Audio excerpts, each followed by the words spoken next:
Good evening. I was 15 years old when I first watched the NBA Finals. I knew little to nothing about basketball, and I had little interest in watching a sport that I just genuinely didn't care about.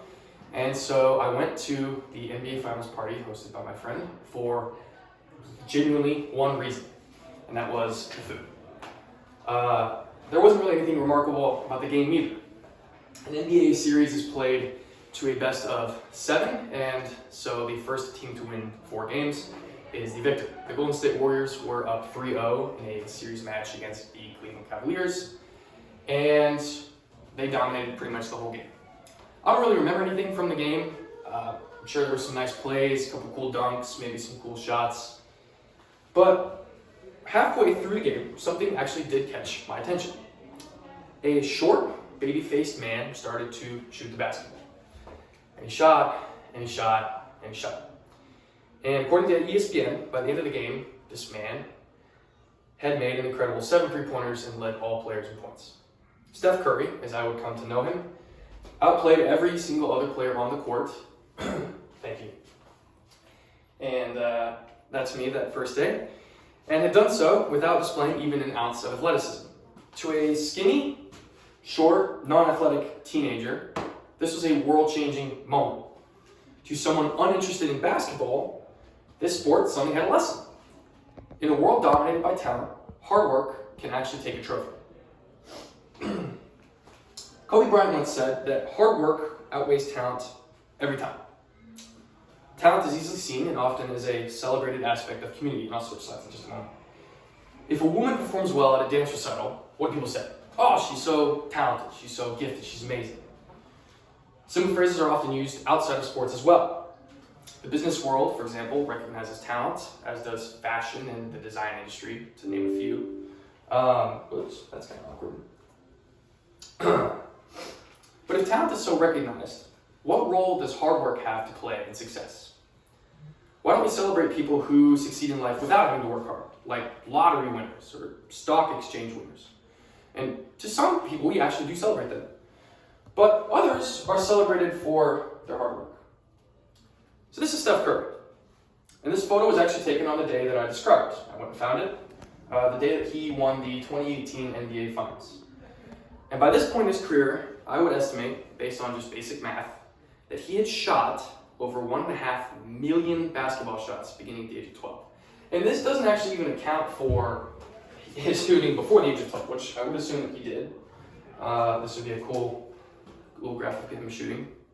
Now, shooting a basketball requires quite a bit of precision and practice in and of itself. An average person with little to no basketball skill would be hard-pressed to make an NBA three-pointer even with a couple dozen tries. Yet your average person does not put in even a fraction of the time and practice that most high-level successful players, such as Steph Curry, have. The funny thing is, among the highest level, these successful basketball players, one player stands head and shoulders above everyone else.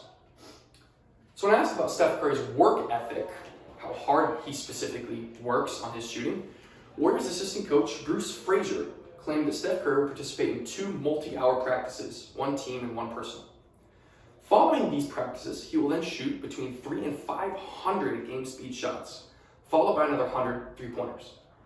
So at the end of the day, it is actually likely that Steph works on his craft on an average day for 7 to 10 hours. It's absolutely wild. Now let's change gears for a minute. Let's step away from basketball and into the real world, because basketball to most is dumb. Hard work is harder than you think. A 20-minute writing assignment may seem hard in the moment, but in light of a full-length PhD dissertation, does it really seem all that difficult? No. So there's levels to hard work. Many of us define hard work by the difficulty of the work done rather than other factors at play. And these missing factors are persistence and obsession. There we are. So Trading Peaks defines persistence as the ability to endure. Obsession is probably best defined as one's continued love, desire, and passion for a particular thing. So, persistence keeps you in the gym, but obsession actually puts you there. So how do you pursue repetition-based success? First, here are 3 things to remember. The first thought. Note that practice will not equate success in all areas of life. One does not need to be practiced being married several times in order to have a successful marriage. There will be work involved, yes, but you don't have to practice a couple times before you get married. Thus, there may be areas of your life where practice will not, in fact, benefit you. Second, consider the things that you love and are passionate about. The things that you think about on a frequent basis are the easiest to pursue in regards to an obsession. Practice often feels easy when you're practicing something that you love.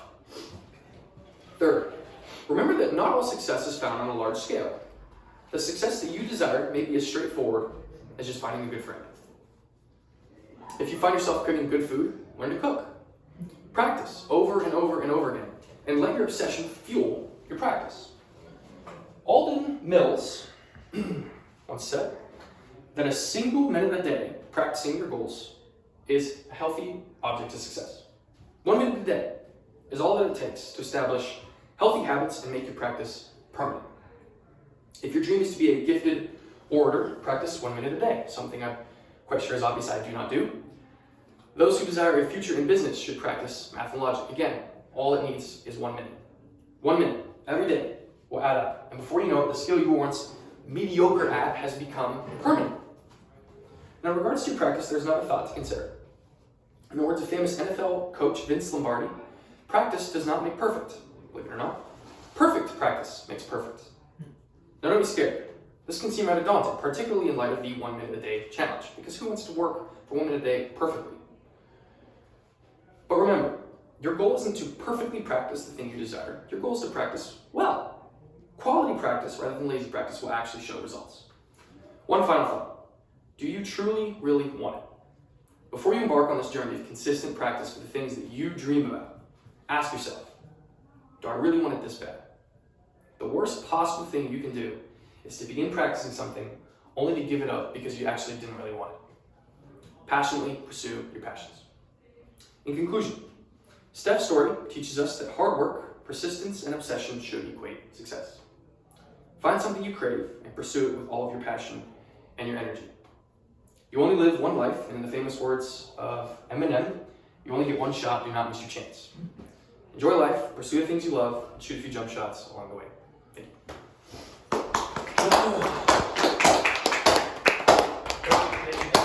Appreciate it. That was fun.